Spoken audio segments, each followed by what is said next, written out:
You might think that one of North Korea's biggest grievances and one of the major obstacles standing in the way of denuclearization, therefore, is the US military presence in South Korea. But that might not be the case based on a newly published memoir by former US Secretary of State Mike Pompeo, titled "Never Give an Inch: Fighting for the America I Love."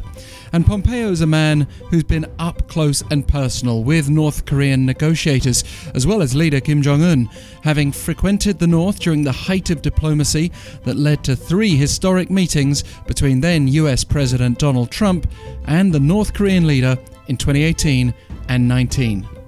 During daily life here in Seoul, it's easy to forget the American military presence these days. There are, in fact, some 28,500 US troops here, not to mention combat planes, attack helicopters, tanks, and missile launchers. But the biggest presence is felt away to the south of Seoul in Pyeongtaek, where Camp Humphreys is actually the biggest of all American overseas military bases. We regularly hear about joint South Korean-US defense drills, as well as the occasional visit of some of the most powerful American military hardware. And North Korea has also routinely condemned these drills and the American threat, using it to justify its development of nuclear weapons in the face of global sanctions. Yet, could North Korea also be concerned about another threat, not here in the south, but further north? According to Pompeo, North Korea rather considers US troops in South Korea as a protection against Chinese dominance.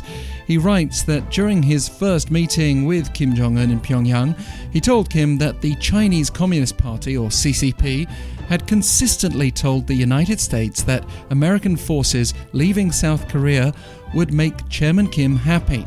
The North Korean leader apparently laughed and called the Chinese liars, saying he needed the Americans in South Korea to protect him from the CCP, and that the CCP needs the Americans out so they can treat the peninsula like Tibet and Xinjiang.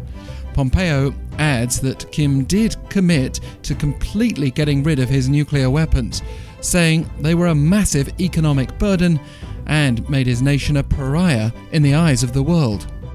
But what we have heard North Korea say publicly is rather different. The North is now accelerating its development of nuclear weapons, consistently stressing their importance. And let's not forget that Pyongyang openly criticized the US for gangster-like behavior after talks with Pompeo in 2018. Now, if we assume Pompeo's being honest in his memoir, then it looks like the North was playing China and the US against each other, seeing what it might achieve from dialogue.